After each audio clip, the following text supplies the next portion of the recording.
Hello, everybody, and welcome to the third episode of the CanUSA Olympic Show. I'm Robert Tomlinson, I am Joey Langdon. and welcome to the show. Happy Valentine's Day, everybody, and or Singles Awareness Day. Yay. Ah, Sad. yeah, That's literally what it stands for. Sad. pretty much. I never even noticed that until now, to be honest with you. Well, the more you know. Yeah. Yeah, so a wise man once said, since we're in the Valentine's Day spirit here, a wise man once said that a tie is like kissing your sister. I certainly wouldn't want to kiss my sister. I don't even have a sister. But, I do, and I can very much agree with that statement. yeah, and speaking of ties, the women's downhill skiing event a couple days ago, Switzerland's Dominic Giesen and Slovenia's Tina Maze both tied for a gold medal, the first time that's ever happened in an alpine skiing event. In timed events, ties are extremely rare. A Swiss time who runs the timing for the event, they are contracted to run it to only hundredths. They said they could tell who won, but they're not allowed to tell anybody, so they know who won. But it's a much better story with Maze and Giesen tying. Yeah, definitely. And honestly, I saw a replay of it, and NBC had a very nice a neat picture of the tie, and they overlapped Giesen and Maze at the finish line at the same time. Either And it, yeah, either CBC and NBC are thinking the same thing, or that was the IOC, because I saw that too. I don't know if that was an IOC picture or if that was a TV picture, but I would believe that was a TV picture. No, I meant it was either, because I saw it too, like on CBC. So it was either CBC and NBC thinking like Thinking the same thing. or it was IOC sent that out. Yeah, I'm gonna chalk it up to that. I don't think the IOC would do something like that. Yeah, but it showed them crossing the finish line at pretty much the same time, and as you said, this stuff rarely happens in timed events, especially when it's an individual going down at the same time or at different times. Yeah, I mean, especially in time trials, and then even that the difference between them and third place Lara Gut, also Switzerland, was 0.1 second. So even it could have been a three-way tie if Gut was like 0.1 second quicker. yeah. So Goat pretty much got the silver bronze, huh? Let's call it that. Silver bronze. That's Yeah, silver bronze. That's the new term we're gonna use here on the CanUSA Olympic Show. The silver bronze. Trademark CanUSA Olympic Show. Yep. Rights reserved 2014. Yeah, come at us, IOC. We dare ya. Come at us with your money. Yeah, yeah. We'll take the money. Yeah. Yeah, we'll seriously come take at the us money. money first. Yep, pretty much. All right. So and you mentioned Lara Gut getting the silver bronze. I remember her from the combined event, and she looked pretty good in the downhill. I think she actually won that portion of the event. Oh, she finished second in the downhill to American Julia Mancuso. Ah, she finished second. Okay. Yeah, fact checking. You gotta love it. All right. So moving on. Yesterday, men's hockey started out their matches. USA shellacking Slovakia 7-1, and that was only after 2 periods, really, because nobody scored in the third. And the Canadians were very disappointed with our results. It's 3-1. I mean, that's not bad. Yeah, but we kept. Canada is supposed to be the defending champions. And Norway, who has one NHLer on their roster, Zuccarello of the Rangers, and they were still in it for 2 periods. And Canada only won by 2, which, although the game against Austria today kind of set aside any doubts, it was kind of worrisome. Yeah. And other scores from yesterday: Russia defeated Slovenia 5-2, and Finland defeated Austria 8-4. Can I just say while we're on it, Slovenia's jerseys, fantastic. Oh yes. They went with Seattle Seahawks colors. One of my friends said they borrowed the Seahawks jerseys, but Slovenia, they have a red, white, and blue flag. Russia has a red, white, and blue flag. Slovakia has a red, white, and blue flag. One of them's got to go differently. Slovenia went with green. Yeah. Yeah, and the USA and Slovakia game, they both had red, white, and blue. It was hard to keep up with who was who unless you looked at the jerseys real close on some of the camera angles. Do you want to know hard to keep up with who is who? Austria today wore a red and white jersey, which looked kind of like Canada's 2010 jerseys. And Canada wore their third jersey, which was a black jersey. So when one team comes out in white and red looking like Team Canada's 2010 jerseys and the other team comes out in black, you're expecting the black team to be Austria because you're not used to seeing Canada in black. I think the last time they wore black in a major tournament was the 2006 Olympics, and we all remember how that turned out for us. Yeah, it's kind of weird seeing different jerseys for same flag colors. It's kind of been a major theme since a lot of countries have red, white, and blue colors on their flags. And especially with Nike coming in, and Nike designed all the jerseys, and we know how like Adidas who does basketball jerseys? I think Adidas does the NBA jerseys, and they're pushing the sleeves. Nike really pushed futuristic designs for these Olympics. I'm just gonna say that. Yeah, but you mentioned. Keep going. I was just gonna say you could notice that like the only teams that pretty much kept like as they were, Norway. I guess Norwegian ice hockey must have stood their ground and kept their jerseys, and Switzerland kind of looked the same as their old jerseys, and I think that was about it. Yeah, and you mentioned Slovenia's jersey. That I saw that, and I like the touches with the neon green. It kind of sets them apart from the other red, white, and blue countries. Definitely, and yeah, it's like blue, white, and neon green for their colors or something. Yeah, and I believe Slovenia did something similar for their qualifiers, but it was like just a simple stripes crest jersey, which I think is good, but Nike didn't seem to think so. I did like how this jersey came out though.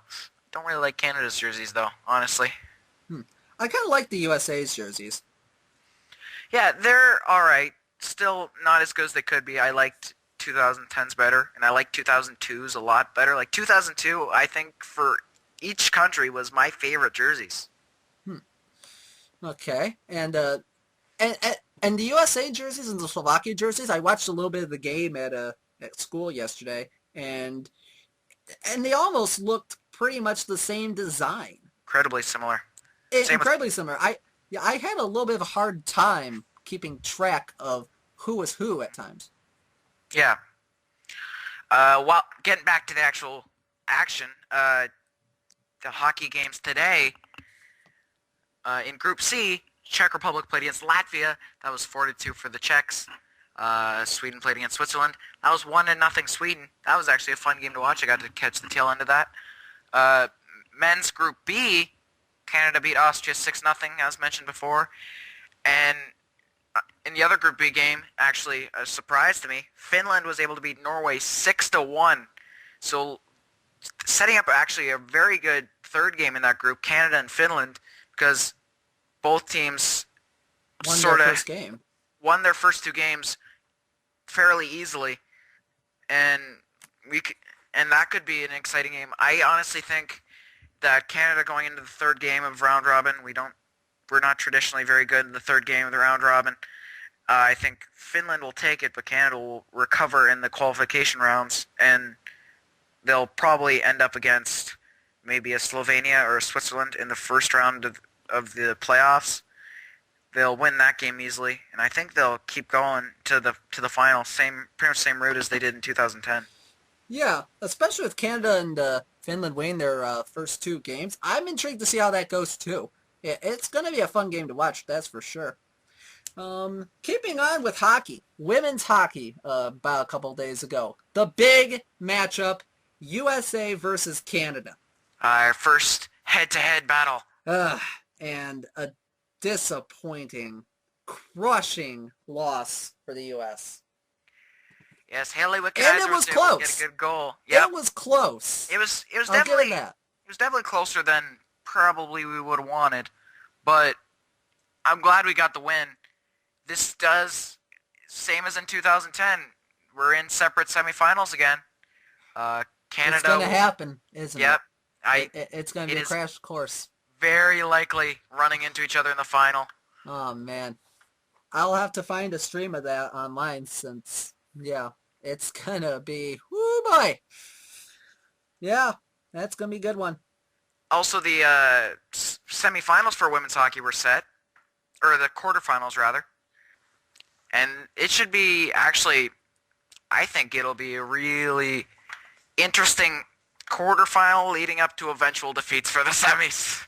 Yeah, and those matchups, if you don't know those, Finland versus Sweden and Switzerland versus Russia are the first two games in the quarterfinals. Switzerland versus Russia whoever wins that game will end up against Canada. Yeah, and Finland, Sweden will end up against the United States. Yeah, it's gonna be good matchups nonetheless. Russia, I think they're going to completely destroy Switzerland, as Switzerland has gotten defeated like big time the first games.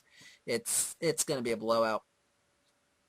I think that it's actually worth looking out for the if Sweden's able to beat Finland, which I expect them to be, but either way, Sweden or Finland has beaten the United States. One of the few teams that have beaten the United States in tournament play. Sweden in 2006 and Finland in the 2013 Four Nations Cup. So both the teams could beat the United States. I still see the United States making the final, but Finland or Sweden have upset the United States in the past. I think I like Sweden in the game against Finland. I see Sweden winning that one as well. And this might be the first time ever I will be watching the 5th to 8th place games because I want to see Japan win. I want to end up seeing Japan win a game. That'd be nice. Yeah, you've been on the Japan bandwagon there for a little bit. Bandwagon in air quotes because I'm the only one sitting in the truck. Yeah, true. It's like It's like cheering for I guess like the Jamaican bobsled team would be a good comparison. Like they're a last second qualifier from a nation. I was actually because we have the Toyota plant in our town, some Japanese students came over to our town for a bit, and I was talking to one of the teachers from Japan, and I mentioned that their women's team was going to the Olympics for ice hockey, and they said, "Oh, I didn't know that." So they're not even that big in their home country, so someone's got to root for them. Yeah, and I guess it should be you. So yeah, I guess if anyone. Yeah, and you mentioned the bobsled. We like to send our best wishes out to one of the workers at the who got run over by a bobsled actually a couple days ago. Yeah, we're gonna send our best wishes out to that guy.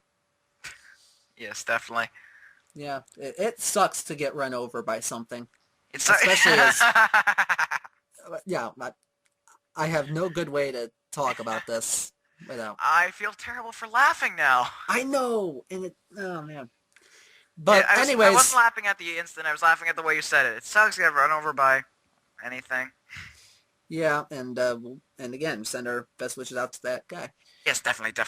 All right, so moving on, another person to give out our best wishes to, Yevgeny Plushenko. He dropped out of the Olympics yesterday before his free skates in men's figure skating yesterday. Apparently with illness and a bit of spinal pain after failing to cleanly land a triple axel in warm-ups. Yes, and I read that I have verified that he has retired now from professional figure skating.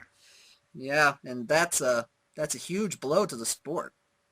I saw one guy comparing Plushenko not being in there to oh man, what was it? Lindsey Vonn?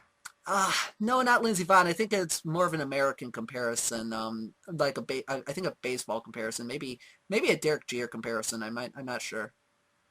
Yeah, I can see that. I mean, figure skating definitely got a lot more popular in Russia, especially with the young face Julia Lips. Oh, I can't pronounce the name. Lipnitskia. Lipnitskia definitely putting the face back in there. So yeah, with the spotlight on, you never know. Yeah. Yeah, best wishes out to Evgeny Plushenko. And now on a lighter note, let's go to men's ski slopestyle. Man, ski slope USA! style. USA! USA! Ah, and if you can't tell by my enthusiasm, And my USA's lack of enthusiasm. the USA's Josh Christensen, Gus Kenworthy, and Nick Gepper, they swept the podium in ski slopestyle. I'm happy. We get 3 medals, and we're moving up those boards. Kind of. Still behind Canada though. Yeah, I know. We're still behind you, but we're catching up. We are catching up. And I saw a little bit of it, and man, I kind of liked it. Yeah, slopestyle is definitely an event I'm glad they added. Yeah, especially with the skis. Yeah, the skis gives it a little bit more of a, what's the word I'm looking for? You'll find it. Bit more flair to it There you go. than the snowboard version of it. Yes. Because you have 2 skis and 1 snowboard. You know, 2 is better than 1. Yes, 2 is better than 1. Yep. Speaking of sweeping a podium, the Germans, they swept the Luge team relay event yesterday, which that was I think that was the first time that they introduced that event. I'm not sure. Yeah, it was interesting to watch. I mean, I cannot call myself a luge fan by no means at all, but I can definitely say that it was intense for when I could follow it, but it was definitely something that I enjoyed seeing. And yep, from what I can see, it was the first time they had it at the Olympics, and yeah, it was. And then the Russians got silver, the Latvians got third. All 3 of them setting a track record when they went. It was very intense. Although Canada did finish 4th, so I'm still a bit better. Okay. Yeah, there's that at least. You're Canadians, so. Finished out of the medals. Yep.